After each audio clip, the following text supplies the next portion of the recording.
আসসালামু আলাইকুম। আজকে আপনাদেরকে আমি মজাদার সরিষা ফুলের ভর্তা দেখাবো। এজন্য সরিষার ফুল নিয়ে নিয়েছি। সরিষার ফুলটাকে আমি ভালোভাবে ধুয়ে নিয়েছি। চুলায় একটি প্যান বসিয়ে তার ভিতর আমি দিয়ে দিলাম সরিষার ফুল।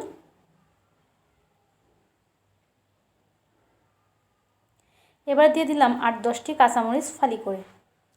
দিয়ে দেব একটা পেঁয়াজ কেটে এবং কয়েক কোয়া রসুন। সিদ্ধ হওয়ার জন্য সামান্য পানি দিয়ে নিলাম এবং স্বাদ অনুযায়ী লবণ। সব কিছু একসাথে ভালোভাবে নেড়েচেড়ে মিক্সড করে এটাকে সিদ্ধ করে নিব। কিছুক্ষণ জাল দেওয়ার পর পানি উঠে আসছে। এটাকে আমি ঢেকে আরও কিছুক্ষণ সিদ্ধ করে নিব। ফুলটা সিদ্ধ হয়ে আসলে ফুল থেকে ভালোভাবে পানিটা শুকিয়ে নিব।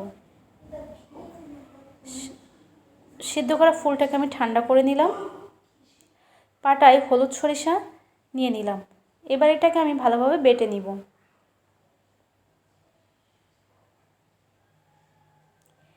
এবার হলুদ সরিষার সাথে সিদ্ধ করা ফুলটা একসাথে মিক্স করে বেটে নিব।